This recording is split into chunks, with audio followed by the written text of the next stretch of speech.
Greetings and salutations, dudes and dudettes, and I welcome you back all to the third episode of Pizza Dudes Got 30 Seconds.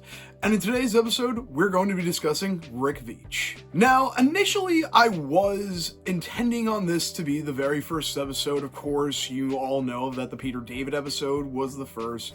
I had shot some footage for that episode, but I was murdered by mosquitoes in the process because I tried doing it outside. So today we'll be discussing Rick's career and the turtle comics that he would go on to pencil. Rick would be born in 1951 and would definitely take more of his inspiration for his artistic style from the comics scene, and that's comics with an X.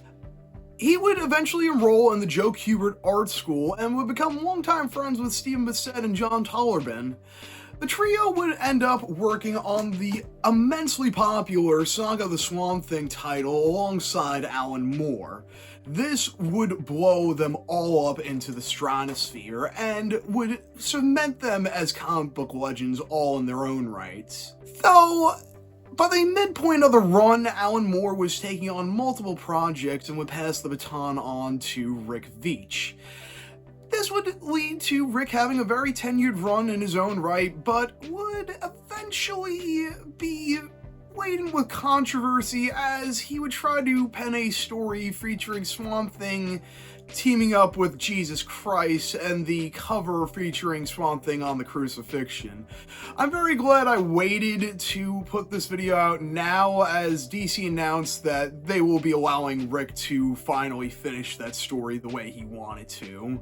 Now, with this being said, it would lead Rick to end up meeting up with Kevin Eastman and Peter Laird, as they were huge proponents of the independent comics movement that was going on at the time.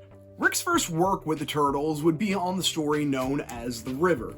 This would be an amazing horror masterpiece by Rick, channeling everything he brought to Swamp Thing for the Turtles. The story would start out with Raphael not really taking his training too seriously, and then, in the process of goofing off, ends up getting in contact with a leech which sucks the mutagen from his blood, causing him to mentally deteriorate over the course of the issue. This in turn also causes the leech to mutate, mutating into the mutant known as Bloodsucker. I love the slow deterioration of Raphael, and that's really where the horror comes from of this issue. Seeing the perspective of the other Turtles, April, Casey, and Master Splinter, seeing their beloved friend and brother slowly mentally deteriorate, alongside having to deal with a new mutant threat. That causes Raph to mew all the way. The following issue picks up with a bunch of boys getting into trouble with Bloodsucker, as Raph slowly turning into a smaller and smaller baby turtle. As Casey and April try to keep an eye on him, the Turtles try to subdue Bloodsucker. This leads the Turtles to cross paths with a couple of kids who ran into Bloodsuckers themselves, and try to get the help of police, of course, running into Casey and April in the process, as Casey is nearly arrested, decides to jump off to escape the police as April and the kids are arrested. We're soon introduced to Abanak, a Native American who wants the Turtles' help in stopping the local town dumping center from polluting the river any further. Of course, this leads to the end battle with the police, of course, being involved with the whole situation with the illegal dumping. Of course, the main villain of the issue getting his comeuppance by Bloodsucker. The following issue is the climactic end and introduces the Old Man River, who summons the Turtles alongside Abanak on the river itself, and I love the visual of them surfing on top of the water and fish. This ends up leading Old Man River to question whether the turtles deserve existence alongside Bloodsucker, and of course this leads into an all-out fight.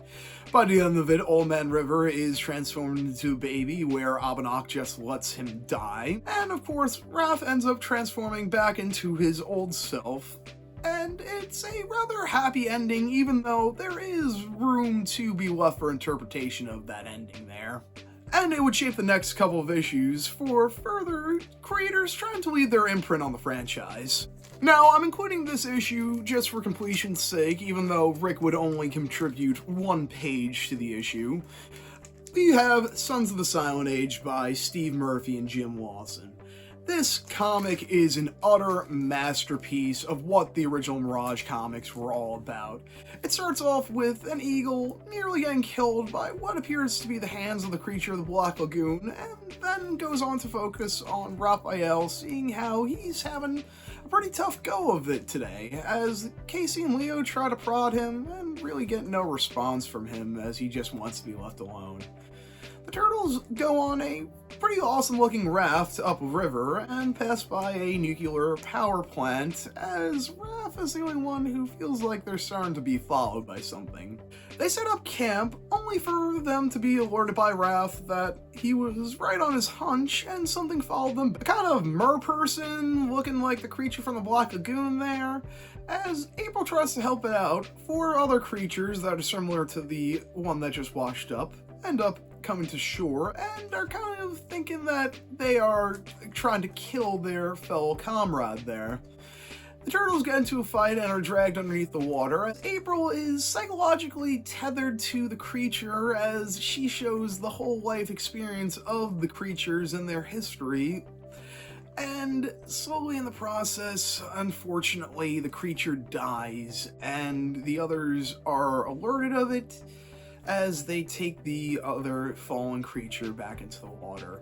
April makes a very sad realization that the creatures are exactly like the turtles, one of a kind, and are living day to day knowing that it may be their last. The issue brilliantly ends with the eagle from the beginning landing on top of Silo eating its fish meal, where I do believe the message is, it is survival, but at what cost? This would be a utterly groundbreaking turtle story and would go on to inspire many turtle stories for years to come, and of course it would later get adapted into the 2003 animated series. Rick's next story would be an utterly tonal contrast compared to what came before it, as we would receive the storyline known as Sky Highway. This would be a one-shot story, and everyone knows the character, even if they don't know his name, Rat Fink, the classic cartoon character of a comedically large-headed mouse who drives a tiny car and is always looking to put his pedal to the metal. Just imagine a whole dimension of Rat Finks, as the turtles and Casey are just trying to enjoy some grub and the views of Northampton. They are interrupted by the mutaheads of the Sky Highway dimension as they steal Casey's car. This sets off Casey like never before, and I must say, Casey utterly steals this issue with his utter rage and machismo over the situation, with such classics as "A car is a man's castle" and his manhood. I really do think the 87 series stole heavily from this comic in regards to inspiration of how they characterized Casey in that show. But eventually it's discovered that anyone who isn't native of this dimension ends up turning into a mutahead, unless you're a mutant turtle. The gang ends up getting Casey's car back, and ends up bringing back the gang of people who stole the car in the first place. In reality, they were just some losers, and by the end of the issue, everyone ends up pretty happy off, and they get a new car, Casey gets his car, and they decide, yeah, let's just go back to Sky Highway, we're losers in this dimension. This issue just let Rick go wild with the art, and I couldn't have it any other way. This is such a fun issue. Now, the final story would be a pretty interesting one, seeing how it wouldn't directly focus on the Turtles, as it would focus on Casey. Originally printed in the pages of the Mirage anthology Plastron Cafe, we'd eventually see the miniseries from that run in the pages of Casey Jones' North by Down East by Kevin Eastman and Rick Veitch. This would be a rather insane tale, harkening back to such issues like issue 13 from the original Mirage run, as Casey comes over one stormy night to relay a tale of a woman named Gabby. Ironic given Casey's history with women named Gabby. Casey was out patrolling one night as the Turtles were in Northampton. He ended up stopping a lobster theft. In the process, gets jumped by mutants. Then is dragged to a underwater hideout, which turns out to be a giant shell, which flushes Casey out into the middle of the ocean. Side note, the mutants end up stealing Casey's gear. Casey is then found by the lobster princess herself, Gabby, a rather busty woman out of Casey's wildest fantasies. And she explains that the mutants apparently hail from Neptune and are mutant lobsters. They have their own holdout with a naval ship and a base of operations that Casey infiltrates with a new suit made out of lobster claws. An all-out battle ensues, explosions galore, and Casey wakes up on a boat, and as he tries to get with Gab, she turns out to be a lobster. The Turtles call the wild nature of this story out to Casey, but then, at the end of the issue, it's shown that Casey left the cut-in pipe of Gab for the Turtles. This is a weirdly awesome story in the best possible way, and it was nice seeing Kev and Rick have a collaboration. Now, in regards to collecting and finding these comics for yourselves, as folks, you will definitely be digging through the long boxes to try to find some of these, as Rick's comics outside of one Mirage trade paperback were never really collected. The reason is due to the fact that Rick made many stories and was promised full creative rights. With most creators during the guest era of Mirage, they ended up selling their rights to Mirage, and allegedly Rick was offered what was seen as a work-for-hire contract comparable to something that he would have gotten at DC, the place that he left in the first place.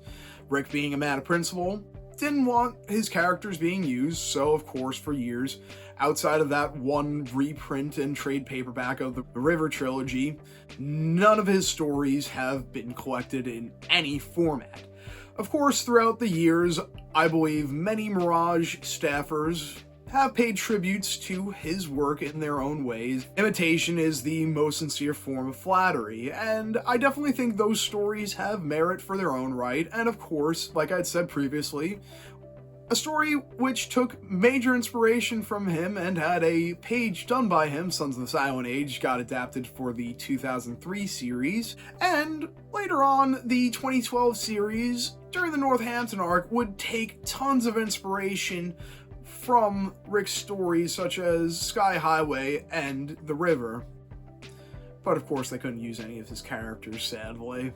I definitely recommend trying to find these comics for yourselves, as they are all phenomenal stories in their own rights, and I definitely think they are the good gateway into collecting indie comics. This concludes the third episode of Pizza Dude's Got 30 Seconds, and of course, as always, I hope you all enjoyed the episodes, and you can find the comics listed off here at your local comic book stores. The next episode is going to be a little unconventional that I'm looking forward to making, and can't wait to see your guys' reaction to. So, as always, like, subscribe, praise the mighty Jimmy, and have yourself a fantastic day. And always remember, forgiveness is divine, but never pay full price for white pizza.